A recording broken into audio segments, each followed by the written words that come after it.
وہ بڑا حیران ہوا کہ بادل سے آواز آ رہی. پھر اس نے دیکھا کہ ایک پہاڑی پر بارش ہوئی، وہ بادل وہاں برسا، پھر نالیوں سے ہوتا ہوا پانی ایک طرف چلا. تو جس نے آواز سنی تھی حضور بیان کر رہے ہیں، وہ بھی پیچھے پیچھے چلا کہ پانی کدھر جا رہا ہے. اس نے جا کے دیکھا کہ ایک مقام پہ ایک باغ کو وہ پانی لگ رہا ہے اور ایک آدمی وہ پانی لگا رہا ہے. اس نے اس سے پوچھا تیرا نام کیا ہے؟ اس نے کہا کیوں؟ کہنے لگا بتا نا. اس نے نام بتایا تو کہنے لگا یہی تو وہ نام ہے جو میں نے بادلوں کے اندر سے سنا ہے کہ فلاں کے کھیت کو پانی دے دو. اس نے کہا یار تو کیا عمل کرتا ہے کہ اسپیشل تیرے لیے بارش برسے؟ یہ بخاری پڑھ رہا ہوں، سیاستہ سے حدیث عرض کر رہا ہوں. اس سے پوچھا تو کیا کام کرتا ہے کہ جناب اللہ تبارک و تعالیٰ کا حکم کرم آیا کہ خاص تیرے لیے پانی برسے اور تیرے کھیت کو سیراب کرے. تو اس نے کہا چھوٹا ذمہ دار ہوں، پر جب فصل اگتی ہے تو 3 حصے کرتا ہوں.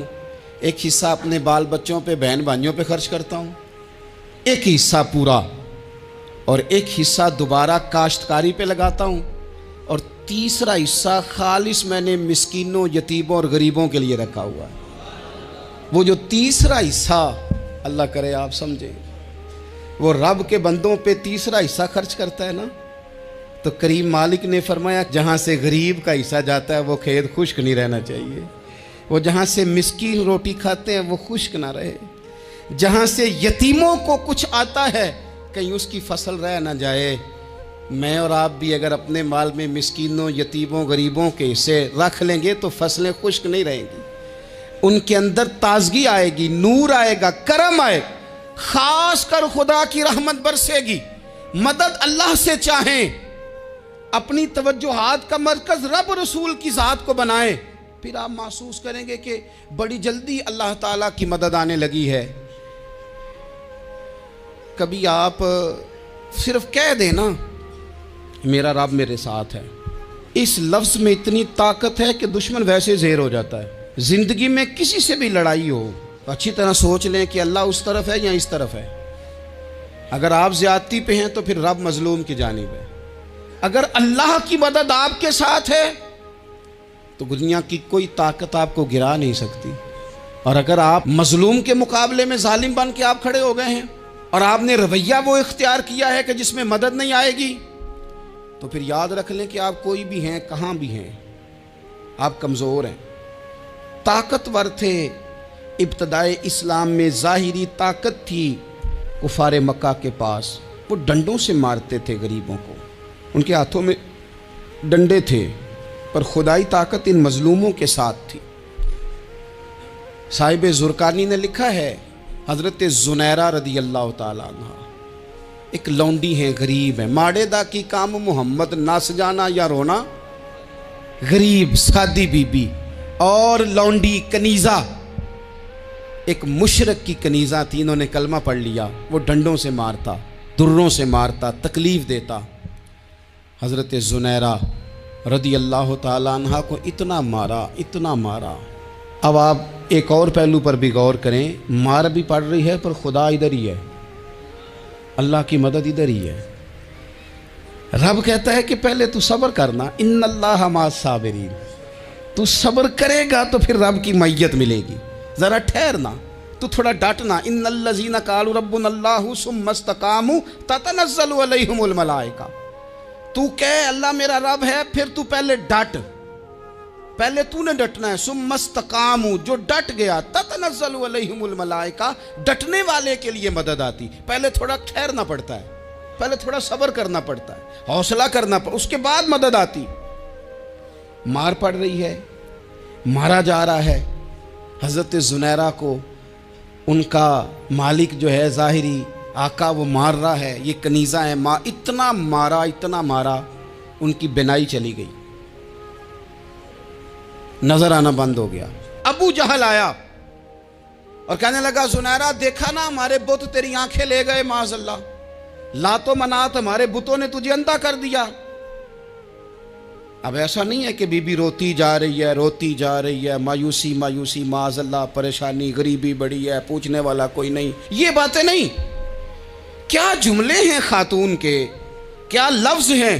ابو جہل نے تنزیہ کہا، معاذ اللہ، کہنے لگا دیکھا نا ہمارے بتوں نے تجھے اندھا کر دیا.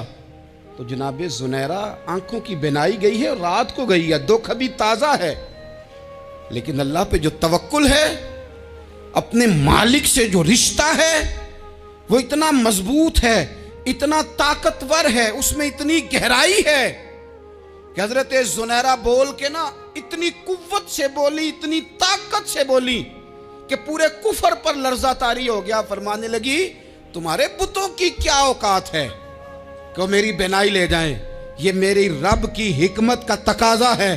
جب تک اس نے چاہا زنیرہ دیکھتی رہی، اور جب اس نے چاہا زنیرہ کی آنکھوں کی بینائی چلی گئی، اور اگر وہ چاہے گا نا تو بینائی واپس بھی کر دے گا۔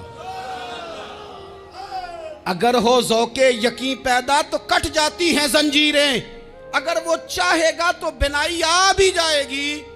حضرت زنیرہ نے رات کو یہ لفظ کہے، ابو جہل اور سارے کفار ڈر کے سن کے چلے گئے، آپ اطمینان سے آ کے بستر پہ سوئی۔ جب سویرے اٹھی تو اللہ نے آنکھوں کی روشنی واپس کر دی تھی۔ آنکھوں کی اب چھڑی پکڑی ہے، بازاروں میں گھومتی ہیں، کہتی ہیں بلاؤ کدھر ہے تمہارے نات و منات، دیکھو میرے رب نے روشنی واپس کر دی۔ آ کر میرے ساتھ ادھر آ، ستمگر ہنر آزمائے، تو تیر آزما ہم جگر آزمائے۔ بیمار لوگوں یاد رکھو، کہہ دیا ڈاکٹر نے کہ تو بڑا بیمار ہے، تو بڑا کمزور ہے، یہ ہو گیا وہ ہو گیا، تو ڈاکٹر اپنے علم کے مطابق بات کر رہا ہے، ہوگا تو وہ جو میرا رب چاہے گا۔ کمزور ہو جانا، پریشان ہو جانا، تکلیف میں آ جانا، پتہ نہیں بات ہو گئی ہے تو جانے کیا ہو جائے گا۔ اپنی زندگی کے اندر اپنے رب سے رشتہ مضبوط کریں، رسول کائنات سے رشتہ مضبوط کریں، اللہ والوں سے رشتہ مضبوط کریں۔ حضرت زنیرہ نے پیغام دیا کہ زندگی میں جو جینا چاہتے ہیں تو وہ رب کا نام لے کے جی سکتے ہیں، جو اپنی زندگی میں خوشیاں دیکھنا چاہتے ہیں تو رسول اللہ کے نام پر خوشیاں دیکھی جا سکتی ہیں۔ توکل کی بنیاد پر بندہ خوشیاں لے سکتا ہے، اور اگر انسان میں توکل نہیں ہے تو پھر وہ اس کالے جادو سے بھی ڈر رہا ہے، وہ نیلے سے بھی ڈر رہا ہے، وہ پیلے سے بھی ڈر رہا ہے، وہ فلانے سے بھی ڈر رہا ہے، وہ میرے خلاف فلانا رشتہ دار سازش کر رہا ہے تو ڈر رہا ہے، فلانا میرے بارے میں یہ کر رہا ہے تو ڈر رہا ہے، وہ پتہ نہیں دنیا ادھر ہو جائے گی تو کیا ہو جائے گا، اٹھ باندھ کمر کیوں ڈرتا ہے، پھر دیکھ خدا کیا کرتا ہے۔ تو اس ساری گفتگو کا نچوڑ آپ کو یہ عرض کیا ہے، سب سے پہلے تو یہ کہ میدانوں میں مدد بھی اللہ کی، رزق میں مدد بھی اللہ کی، فصلیں خشک ہوں تو مدد پھر بھی اللہ کرے، تو پھر ساری مدد، اور اگر انسان بیمار ہو تو پھر بھی مدد اللہ کی۔ تو اپنے اللہ کی جانب توجہ کو بڑھائیں، آپ اللہ سے مدد کے سوالی بنیں۔ ترمذی کی ایک حدیث ہے، میں آپ کو زندگی کا تجربہ بتاتا ہوں کہ جب میں بڑا پریشان ہوتا ہوں تو یہ والی روایت کھول لیتا ہوں، مزہ دیتی ہے۔ میرے نبی پاک علیہ السلام نے فرمایا اپنے دکھ سیٹھوں نوابوں کو نہ کہنا، مالداروں کا نہ کہنا، ورنہ اللہ تمہیں کبھی غنی نہیں کرے گا۔ فرمایا اپنے دکھ اپنے رب کی بارگاہ میں عرض کرنا، جلدی کرے یا دیر سے کرے اللہ تمہیں لوگوں سے بے نیاز کر دے گا۔